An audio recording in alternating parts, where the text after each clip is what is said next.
Olha, schmeckt das nicht.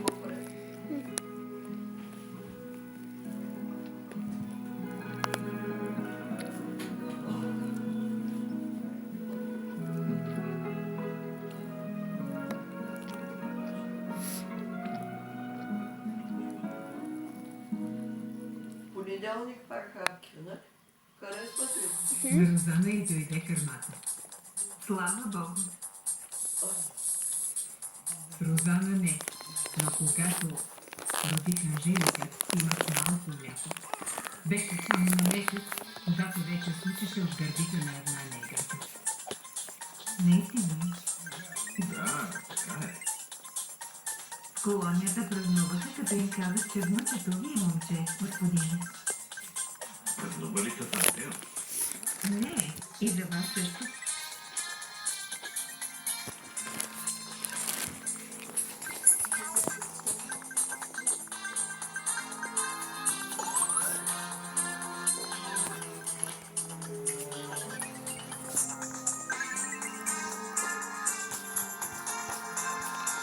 Имаше късмет. И ти ще имаш Анжелика. Дали? Докажи се. Както зле внучета, ти че ще откъща. Ако роди момиче, тук никой не да потреби. Гледах мишата, добре. Не се е трудно заради това.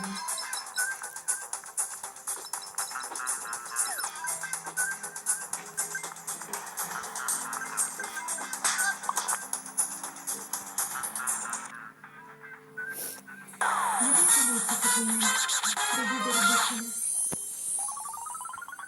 Бях. Но вече не съм.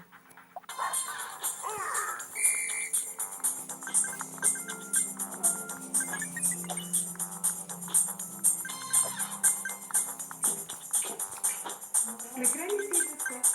Добре е, че прави само това.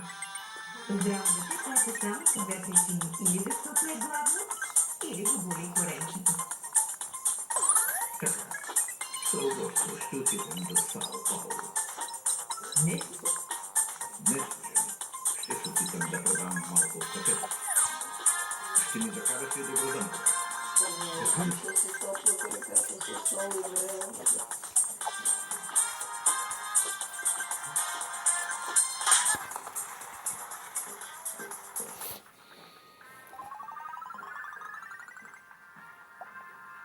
на татко му трябват пари. Чуди се как ще плати на всички работници. Да, но тръгва щастлив. Щастлив от това, че има внук. Донна Елеонора, не знам как да ви се отплатя за помощта. Да ми се отплаща да... Толкова да дам в ръцете на майка му вашето внуче. Ние никога няма да те забравим. Ето, отплатихте ми се. Това да започвам на господин Анжелика. Какво е това? Ти имаш лека ръка и добро сърце. Анжелика, какво ти е? Нищо няма. Няма нищо.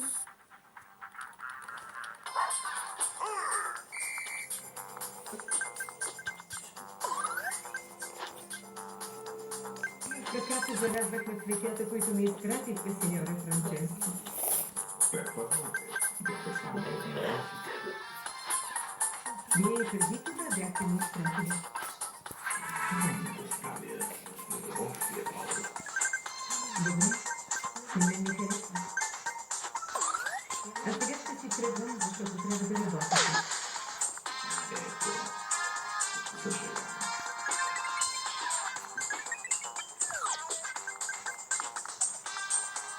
Ще обядам жилото. Да, ще обясня. Va bene. Addio, professor Paolo. Addio, signore Francesco.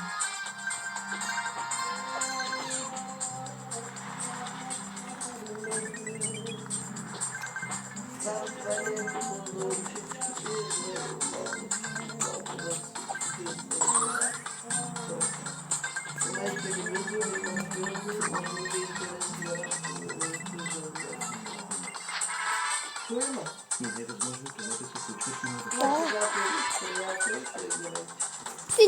той ще умира. Човек бъди. Нищо не ти правя, нищо лошо не ти правя.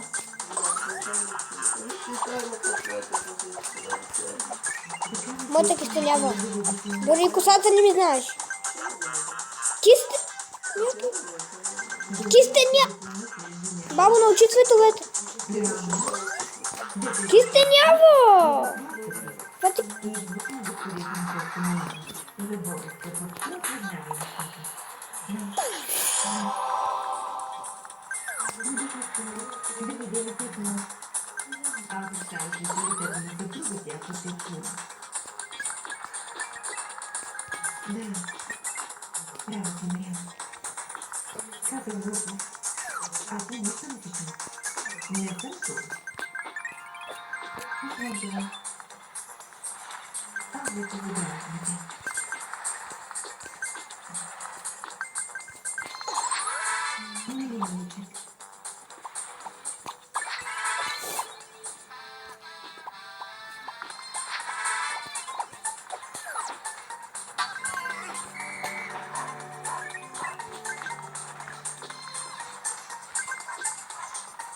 Не, господин Лъбуско не е идвал, нито пък ще дойде так. Слава Богу. Това май не те притеснява. Защо не ме притеснява? Много съм доволна от живота си. Кажи да сте. Баща ми. Българската българска. Не говори така, наклето.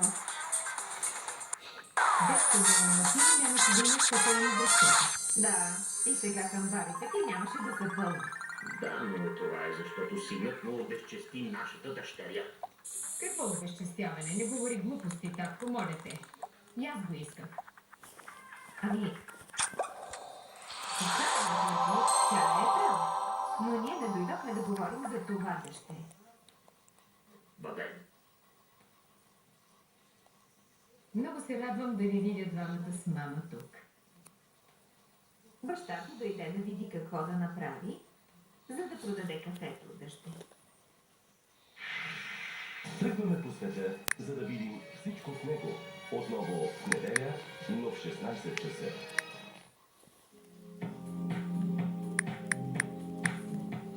Търсете новия брой на списание Coiffure Beauty. Най-новите тенденции в прическите, грима и маникюра. Актуалните семинари и изложения в света на красотата. Ексклюзивно в новия брой на списание Coiffure Beauty. Списанието е вече на пазара. Искате да получавате вашите вестници и списания на време? Не се колебайте.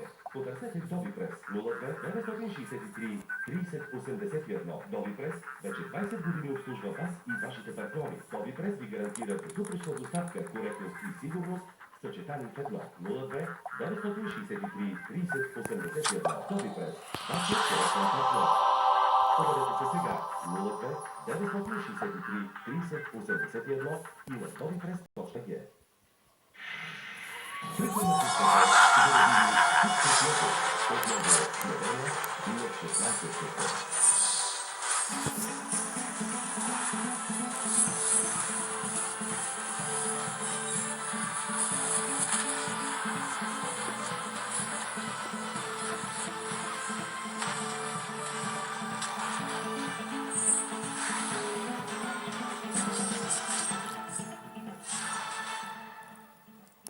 Тогава утре иди в банката и поговори с сеньоре Франческо.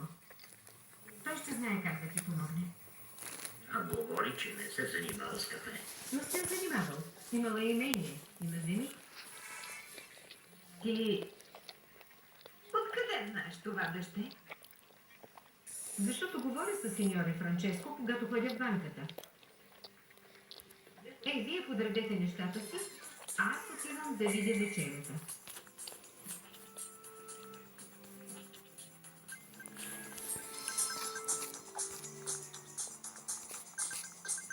Кажи ми ти какво мислиш? Аз не. Нищо. Кафените барони захващат прекалено много кафе, а се сетят, че цената му пада. Тази статия във вестника пише абсолютно същото, какво се отказва и Каков. Пише, че предлагането е повече, че платателите трябва да спрат да произвеждат толкова кафе и да разнообразят култури. А също е честно. Местните земевладелци само плакат, а после се жалват. Видях какво